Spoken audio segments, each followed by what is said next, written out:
São raros momentos que podemos nos permitir a fruição sem ver mensagens, sem ver postagens, como foi discutido na fala da professora na palestra de abertura, né? Então vamos tentar fazer isso na prática pelos próximos 50 minutos, que vai ser a duração do nosso espetáculo. Com muito carinho, empenho e desejo, trazemos ao palco um tema tão contundente: a afirmação da identidade cultural haitiana e a representação da crise política pós-independência. Através de um tom de humor corrosivo e de um tom poético, com a atuação de 41 personagens, MC Zé nos faz mergulhar no momento decisivo da história do Haiti. Depois de uma revolução sangrenta contra a França, que culminou com a abolição da escravidão, o Haiti se tornou a primeira república negra independente do globo.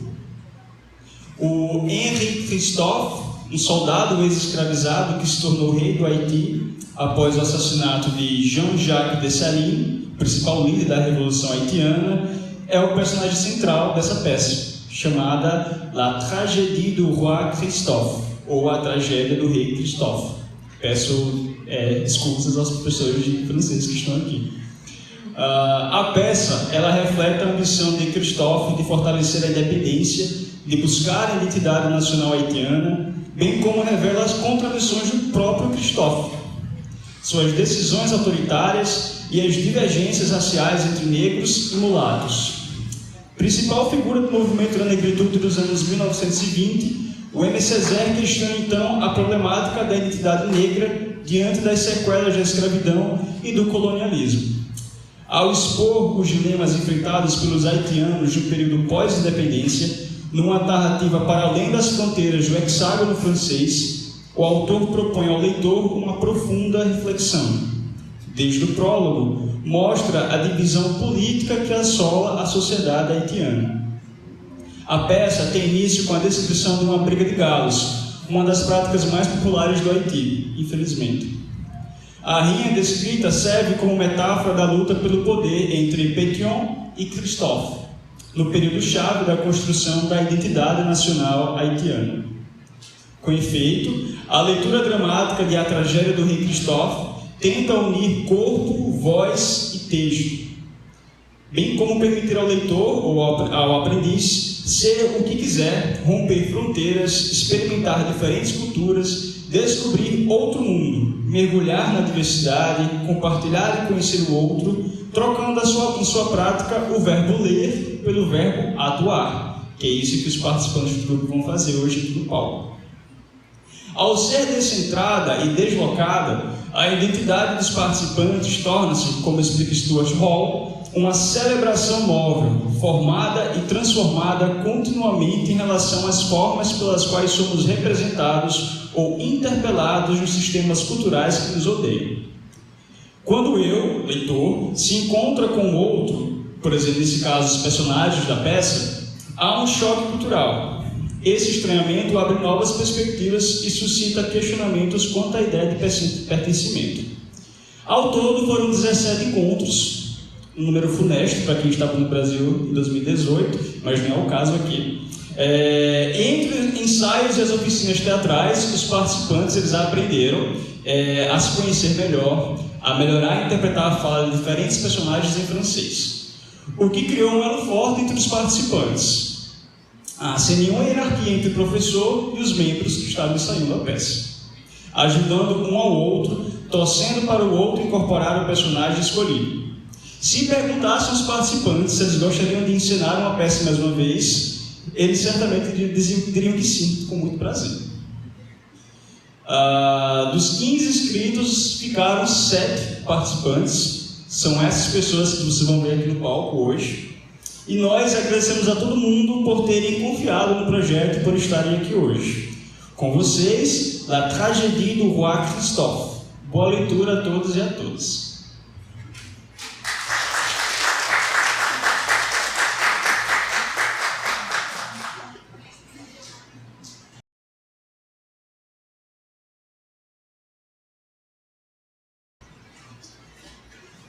Allez Christophe, Pétion, tiens bon,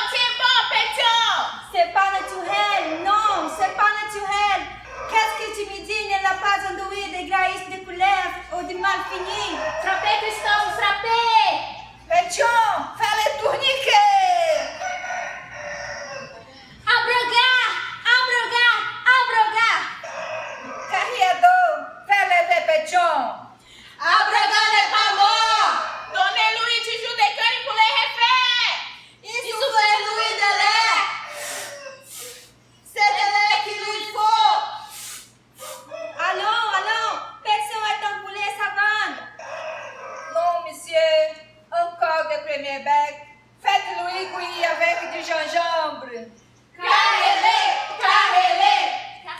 Allez, Pétion! Allez, Pétion! Christophe! Christophe! Formidable! Plus fort qu'un maître! Que de casier! Ma mère, quel groupe de salés! Ouha! Ouha! Ouha! Ouha! Ouha! Ouha! Ou qui se pied à terre ou cabalé, l'en bombe pas bien loin, qui gagne en pile piquant. En votre qualité d'ancien compagnon de Toussaint Louverture, en votre qualité du plus ancien divisionnaire de l'armée, le Sénat, par un vote unanime, vous confie la présidence de la République. La loi est formelle. La place, en effet, me revient. Mais ce que la loi fondamentale de la République me donne, une loi votée dans des conditions de légalité douteuse me le reprend. Le Sénat me nomme président de la République parce qu'il y aurait danger à me frotter à rebrousse-poil. Mais la fonction, il la vide de sa substance, à mon autorité de tout moins. Oui, oui, mes maîtres, je le sais, que dans votre constitution, Christophe ne serait rien d'autre que le grand homme de bois noir, le jacquemart, débonnaire occupé à frapper de son épée dérisoire et pour l'amusement des foules, les heures de votre loi sur l'horloge de son impuissance. Vous rendez mauvaise justice au Sénat. À vouloir scruter les frais de trop près, on finit par y découvrir des poils noirs. La magistrature que nous vous offrons garde lustre et importance. C'est la plus haute de la République. Quant aux modifications que le Sénat a cru devoir apporter à la Constitution, je n'ignorais pas qu'elle diminue le pouvoir du président, mais il ne vous échappera pas non plus que pour un peuple qui vient de subir des salines, le danger le plus redoutable qui vient s'appelle d'un nom, la tyrannie. Et en vérité, le Sénat a été impardonnable de ne pas prendre contre la menace toujours suspendue sur nos têtes, le mesure de sauvegarde qui s'impose. Je ne suis pas un mulâtre à tamiser les phrases.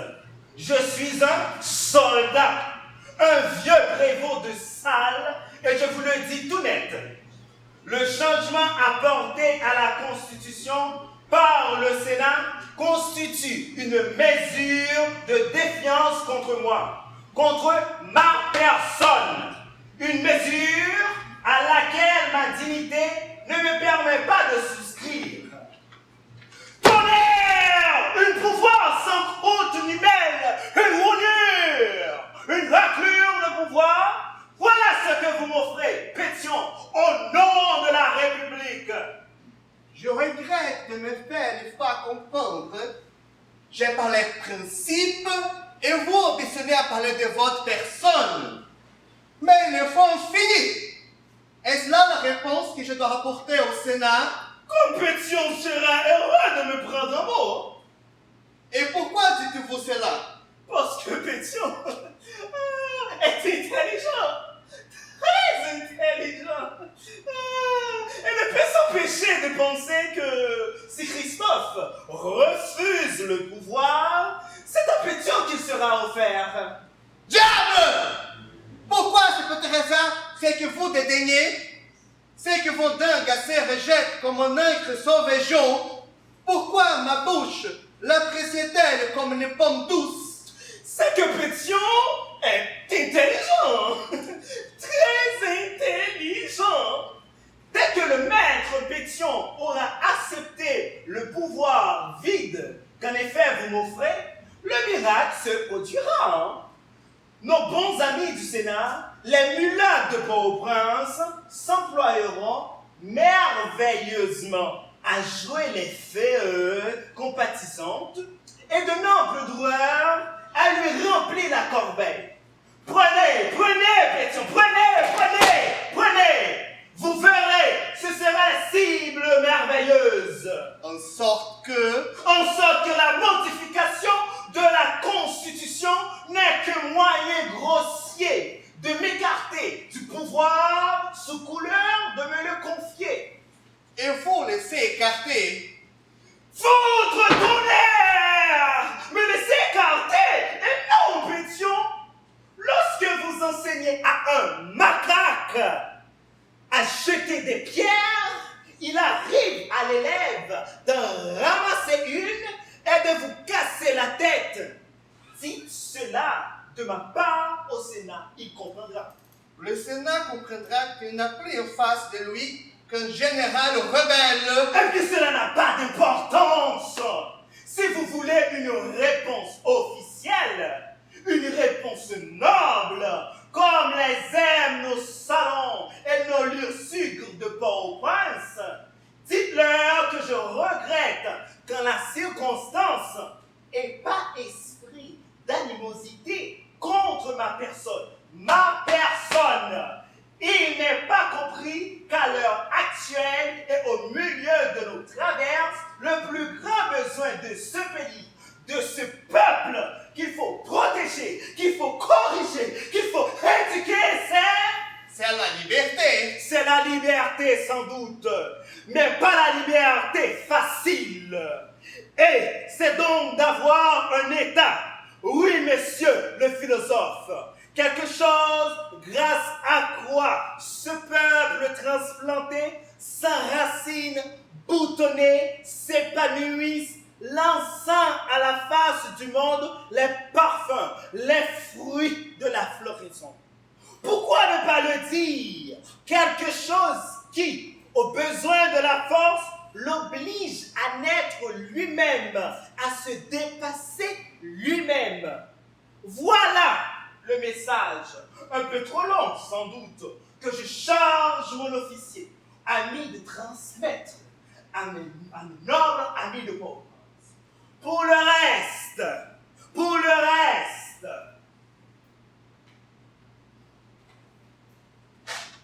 mon épée, mon doigt.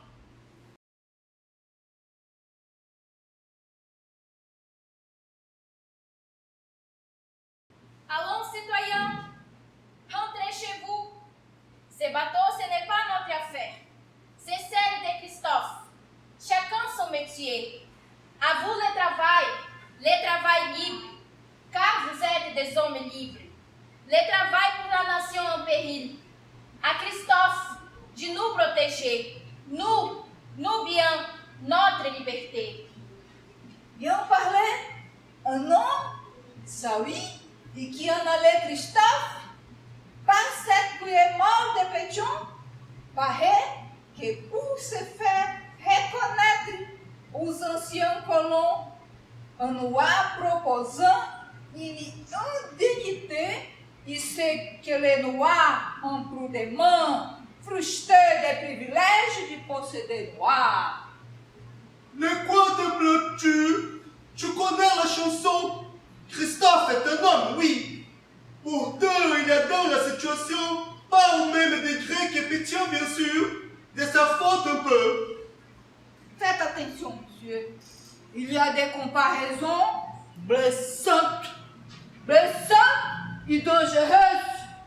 C'est à vous, citoyens, que je dis attention, vous en conviendrez. Les Français, et cela ne laisse pas de créer une situation dangereuse. Nous tiens immense estime. Évidemment, puisque nous sommes noirs. Oui et non. C'est si moi bien.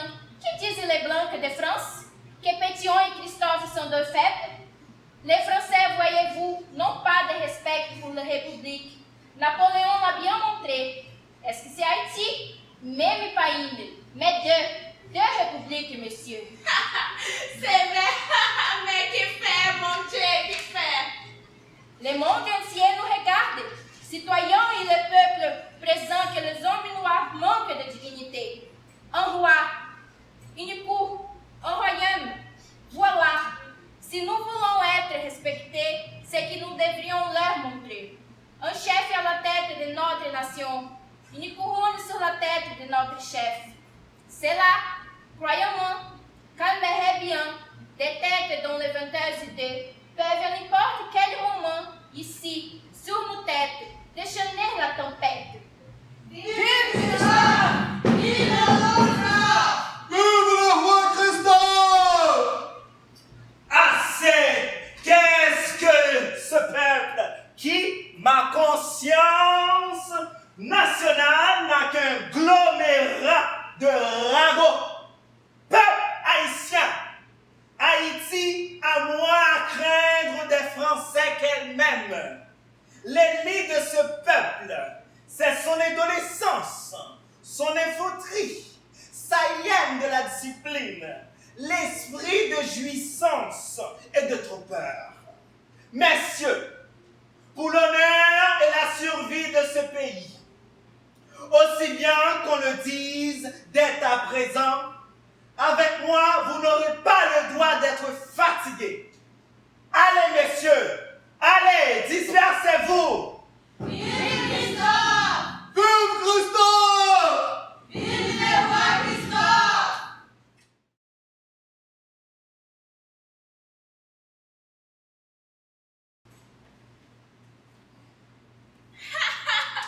Quelle histoire, ces rois, ces royaumes, ces couronnements.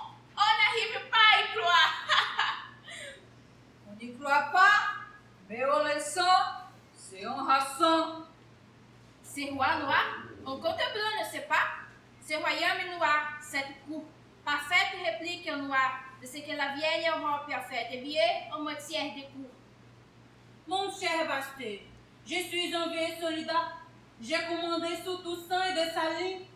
Et vous direz tout franc que je suis mal fait à ces manières courtisanesques dont vous avez l'air de faire vos délices.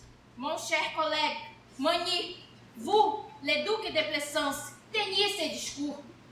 Avec nos titres rouflants, du cœur de la limonade, du cœur de la marmelade, bon deux, trois bonbons, nous avons bonne mine. Vous pensez, les Français sont dans l'écoute. Il y en a qui les comprennent d'un stick. C'est Christophe, avec ses formidables mains de potier. Pétrissan, l'argile haïtienne, Louis Dumoin. Je ne sais s'il sait, mais mieux, il sent la flairant, la ligue qui serpent de l'avenir. La forme, quoi, c'est quelque chose. Croyez-moi, dans un pays comme le nôtre. Au diable, vous rêveriez d'esthéticiens gourmets sur le mépris. Au lieu de se faire moindre d'un peu de graisse de cacao et de se faire cendre la tête d'une couronne, il se fait serrer le rein de son voudrier et l'épée au point nous étions donné de l'épée envers Port-France, où il y a tant de belles terres à prendre de se les rats pour fondre. Messieurs, je vous ai pris, mais si un peu de silence, je vais faire l'appel des noms. Sa grandeur, Monseigneur le duc de la limonade. Sa grandeur, Monseigneur le duc de Plaisance. Messieurs les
la main de justice,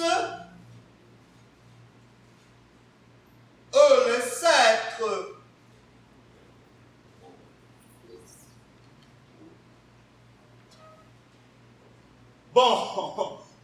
Bon, mais ça manque terriblement de femmes.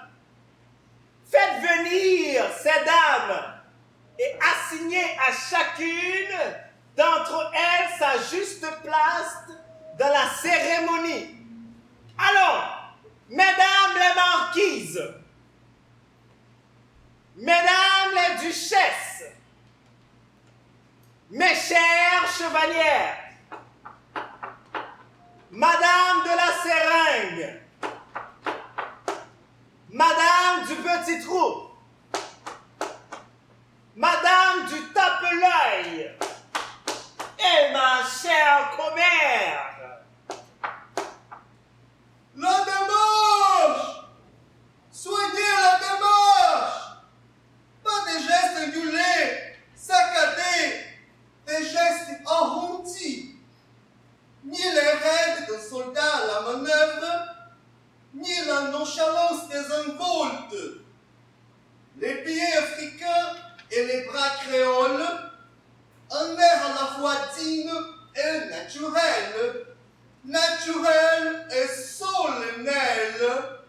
C'est une honte, pensez, messieurs, et j'ai plaisir à voir que vous l'avez saisi dans toute sa plénitude, tout son sérieux profond, ses noms nouveaux, ses titres de noblesse, ce couronnement, jadis à nouveau là nos noms, notre fierté, notre noblesse.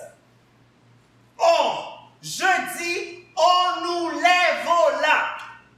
Pierre, Paul, Jacques, Toussaint, voilà les estampilles humiliantes dont on oblitérera nos noms de vérité. Allons, de nos noms de gloire, je veux couvrir vos noms d'esclaves. De nos noms d'orgueil, nos noms d'infamie. De nos noms de rachat, nos noms d'orphelins. C'est d'une nouvelle naissance, messieurs, qu'il s'agit. Hocher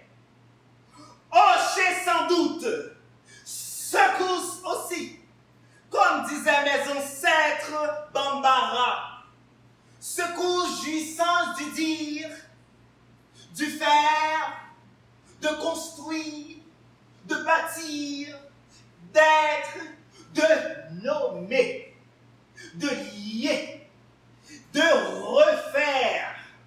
Alors, je le prendrai, j'en sais le poids, et je les porterai. Vive la gendarmerie!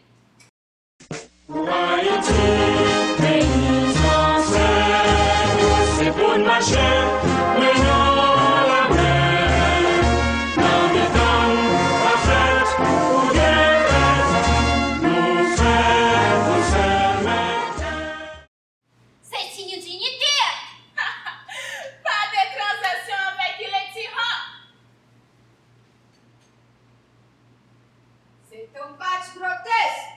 Louis XVIII, plutôt que Christophe. Nous appelons sur lui les visites du ciel. Alors si vous voilà ce qui c'est, Pauvre Afrique! Ah, je veux dire, pauvre Haïti! C'est la même chose d'ailleurs. Là-bas, la tribu, les langues, les fleuves, les castes, la forêt, village contre village, hameau contre hameau.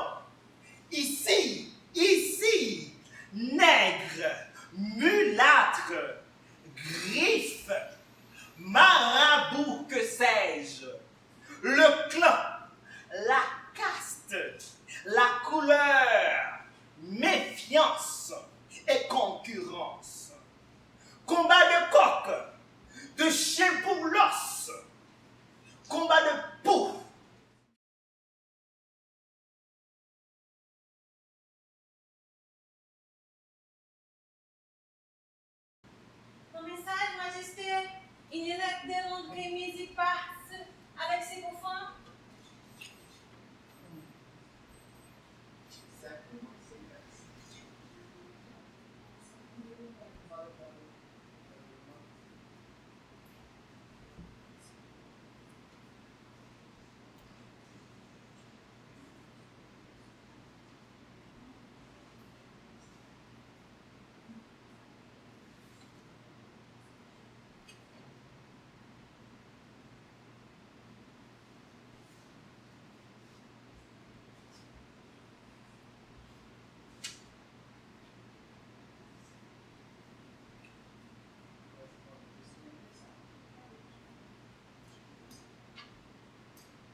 mon noble ami Wilberforce, des vœux pour l'anniversaire de mon couronnement, madame. Il m'écrit qu'il m'inscrit à plusieurs sociétés scientifiques. Il m'écrit ainsi qu'à la société de la Bible anglaise.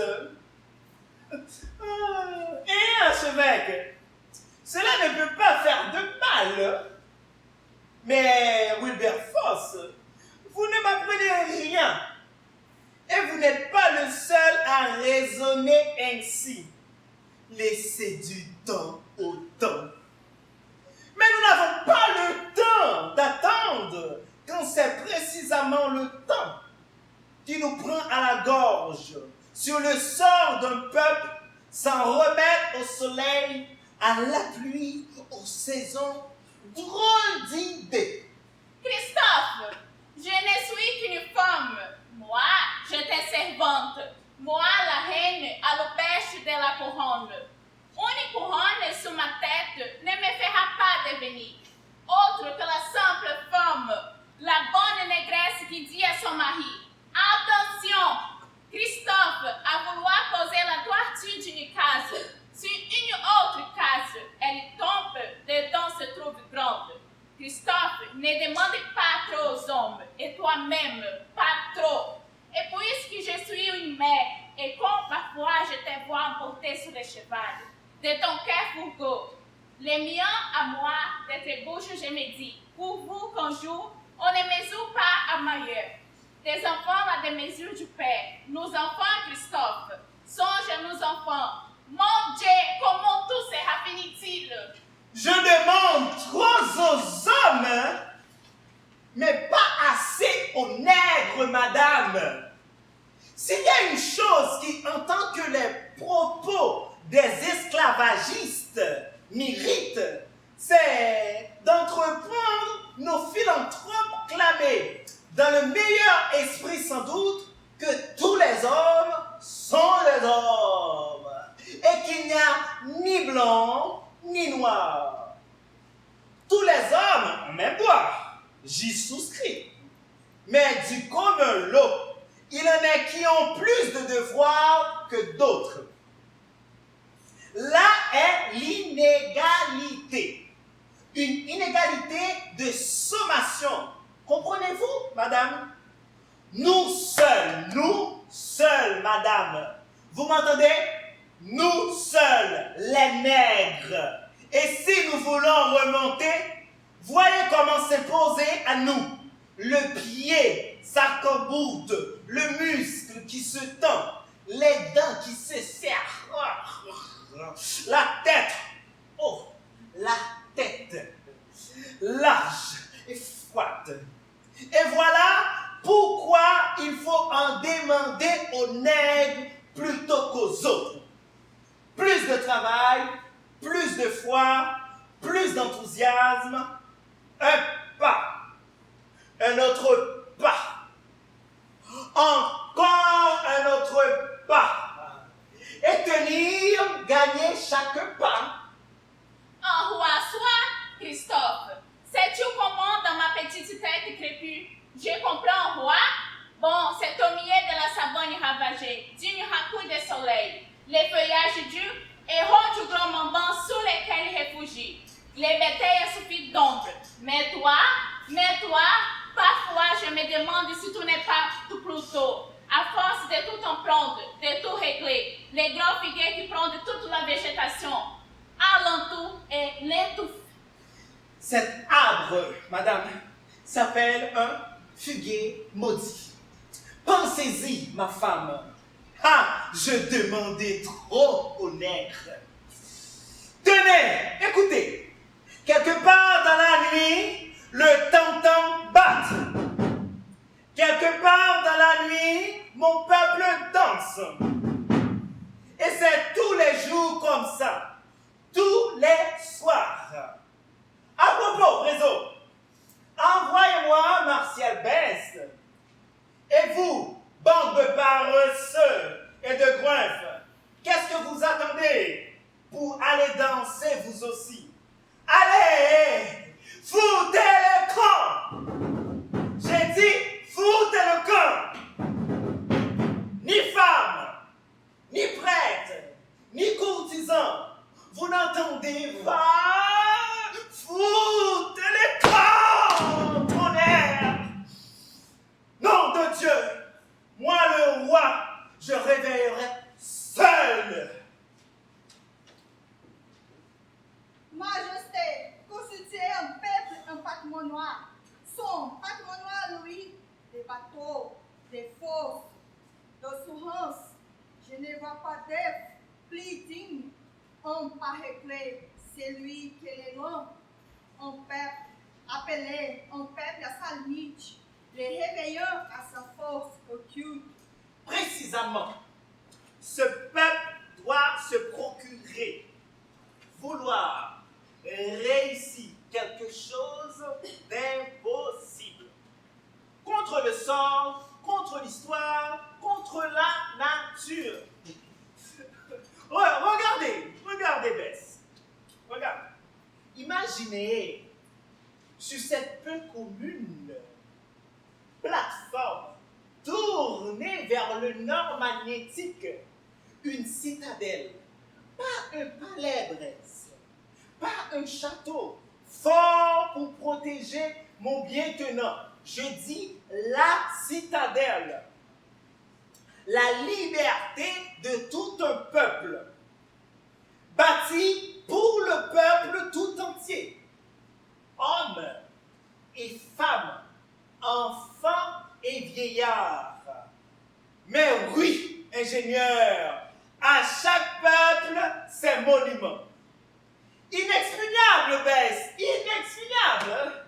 À ce peuple qu'on voulut à genoux, il fallait un monument qui le mit debout. Le voici, surgit, Virgie.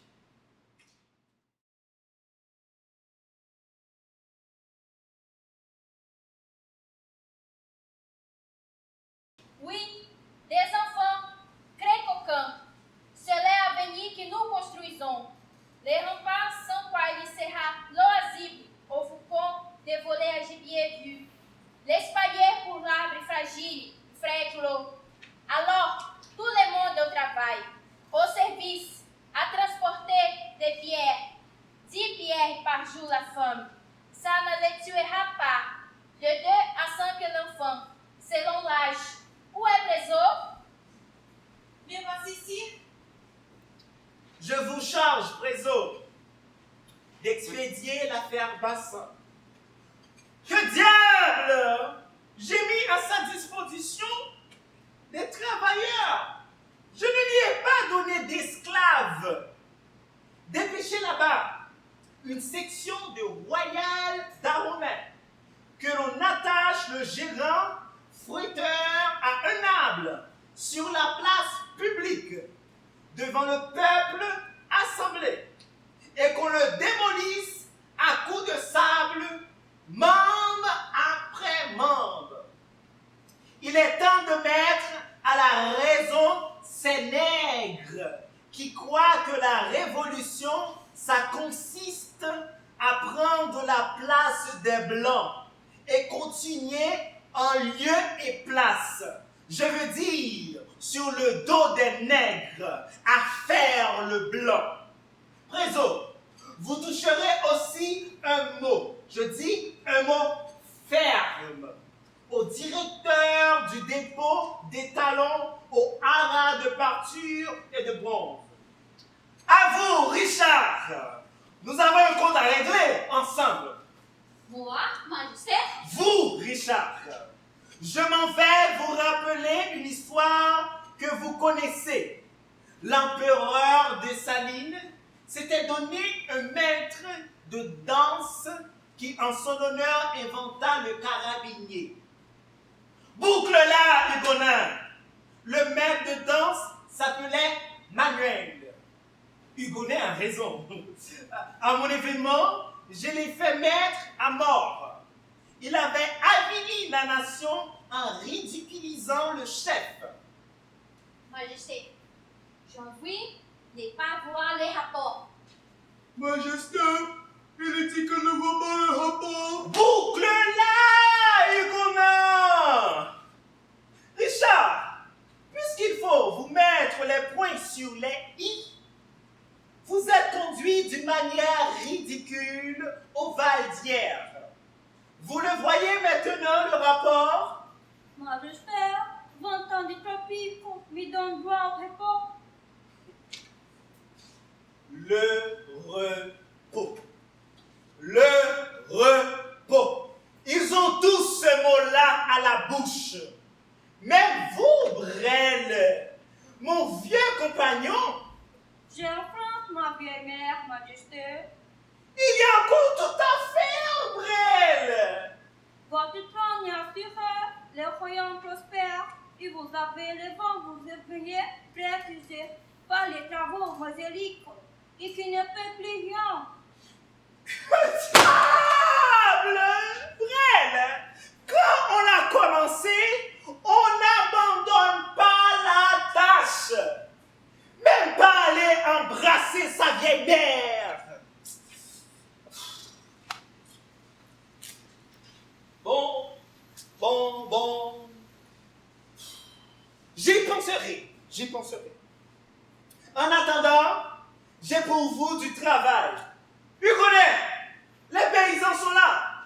Faites entrer cette canaille.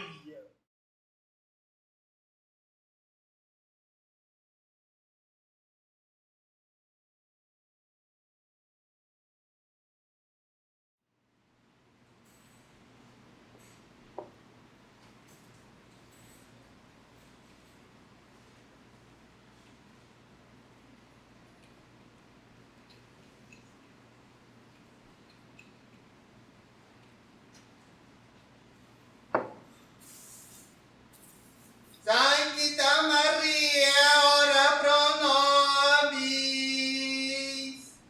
Sancta Dei Genitrix, ora pro nobis.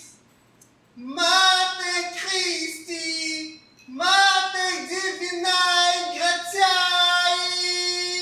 Esilifreda da Romain, ora pro nobis. Rosa Mystica, Turris da Divica, Turris Emunea. Loco, Petro, Brisé Pimba, toute divinité de la foudre et du feu, Z bombardèrent comme d'ozone.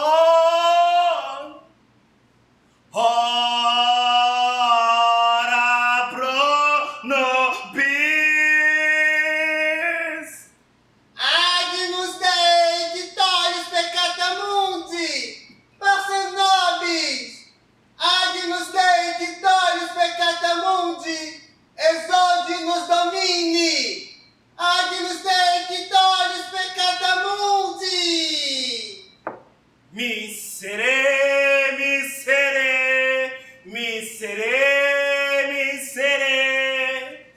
Femme, n'aie pas peur, un homme qui a défié Saint-Pierre ne craindra pas une corneille embrouillée, voulant dans son soleil. Saint Toussaint, mort de nos péchés, par ses robes. Saint Dessalines, mort au pont rouge, tel un dieu pris au piège, royeux, dévomi par l'effroyable fissure, le noir feu de la terre, quand il défia de son tonnerre le front haut, ses 1000 bras.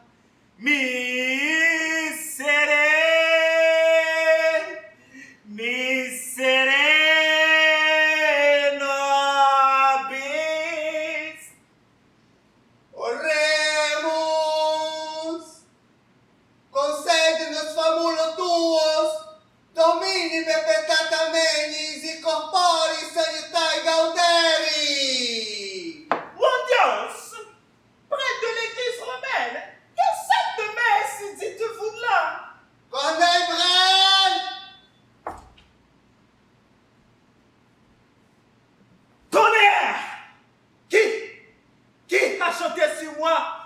Kulubaka.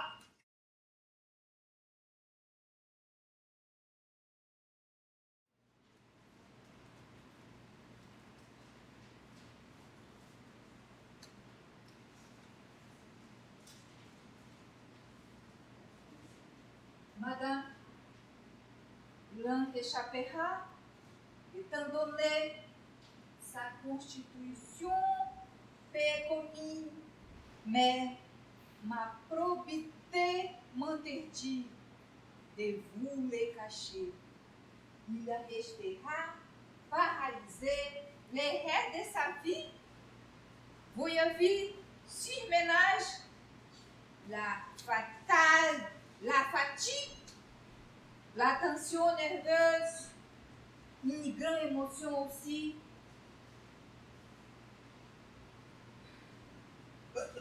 Paralysé, Steward! Je vois que je ne dois compter ni sur votre science, ni sur la science! Majesté, c'est déjà beaucoup que nous ayons réussi un péché ici fatal. Grâce au ciel, qui tout danger maintenant est écarté. L'issue fatale! Le ciel fatal! Étrange abus de mots! Est-il rien de plus fatal que l'homme trahi par la nature imbécile et qui vit une vie qui survit? Steward, ne-tu pas assez soft? Pourquoi ce que vous me racontez, mes courtisans? Je ne suis roi ni par la rage de Dieu, ni par la volonté du peuple, mais par la volonté et la grâce de mes poings. Et vous laissez se répéter cette folle, cet attentat du destin, cette voie de faire de la nature.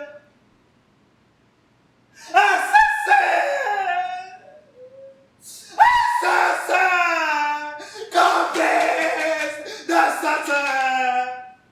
Voilà que vous laissez assassiner le futur!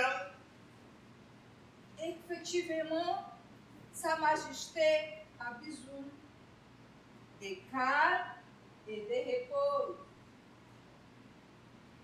Non pas, messieurs! Non pas! Approchez!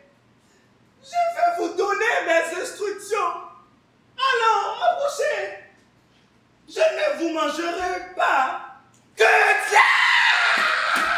diable! Voilà! Moi, la tête! J'ai juré de fonder la nation! Est-il un de vous qui refuserait de buter les murs, de soutenir par cyclone la voûte et les arceaux? De vous, j'attends, j'exige. Dieu, je ne supplie pas. Je réclame pour ce peuple son droit, sa part de chance. Povoada, quem falou que eu ando só? Nessa terra, nesse chão de meu Deus, sou uma, mas não sou só. Povoada, quem falou que eu ando só? Tenho em mim mais de... Dieu d'Afrique, loi, corde de sang, sanglé, père attacheur de sang, Aïe Bobo, Afrique, mon lieu de force, Aïe Bobo,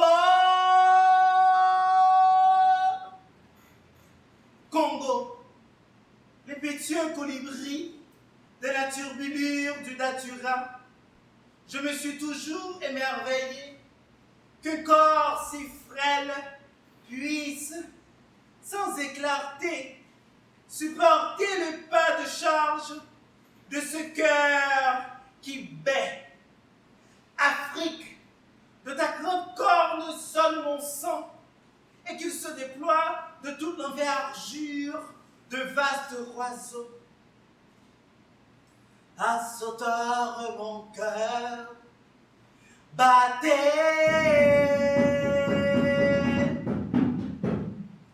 mes Ulysses, mes enfants, quand je mourrai, le grand tambour n'aura plus de son, alors qu'il batte,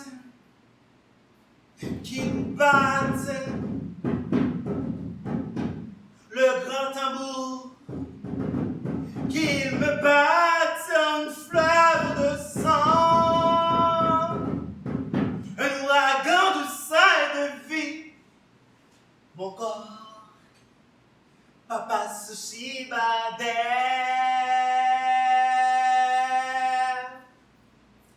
Merci mon envoyant.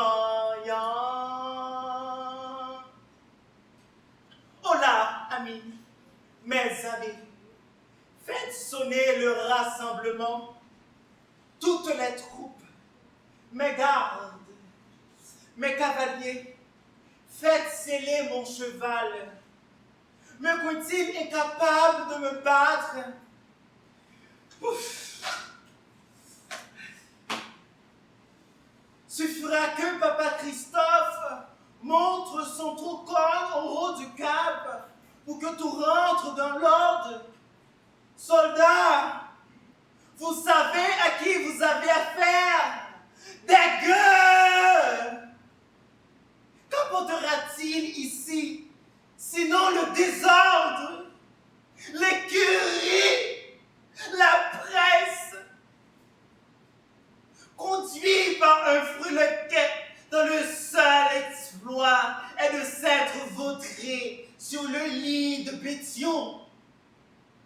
Nous avons construit et détruirons des gueux, non des vers. En avant, tonnerre, quel ennemi invisible campe autour de mes murs, dressant contre moi ses guerre.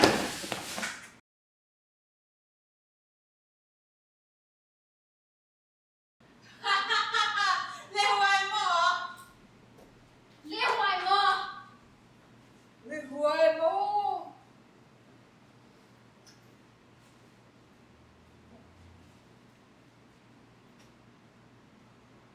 Les fées s'étendent dans la maison. Les grands fées dans la grande maison. Le roi est mort. Voilà, au lourd, on peut dire qu'il est lourd. Donc, un roi, c'est toujours lourd, un roi. Pas seulement qu'il est lourd, vous remarquez qu'il s'alourdit. C'est peut-être qu'il est de plus en plus roi. Oji, c'était un grand arbre. Aussi, avez-vous remarqué comme tous les noms du chemin, son corps tirait vers par ici? Maintenant, c'est le contraire. Son poids, c'est sa parole. Il faut savoir qu'elle la comprendre. C'est vrai. C'est pèse. C'est qu'il veut s'arrêter. Et consoler. Qu'on les met debout, dans les mortiers gâchés, tournés vers le sud, c'est bien, non pas couché, mais debout, qu'il s'effraie lui-même dans la difficulté de la vieille et l'endurci du rocher inventé de Mandon, sa route, et lui, ayant trouvé toute seule sa stature, que la lune, rouge au bout de la flèche, suspende sa torche épouvantable. Que ce pays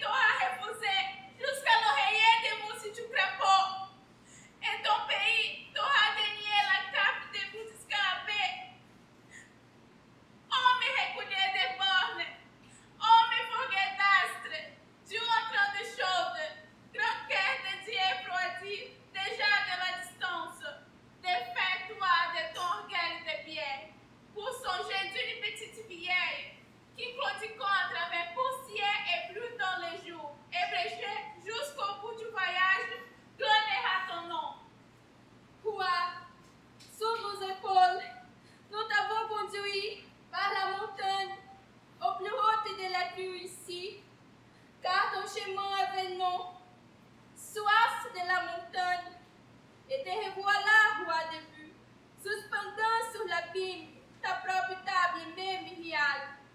Vous avez au cœur friable, vu le débouché de l'Éthiopien, même non, oiseaux et amers de Paul, désigné Louis César, mais non périssable. D'azur au phénix de gueule Coronto,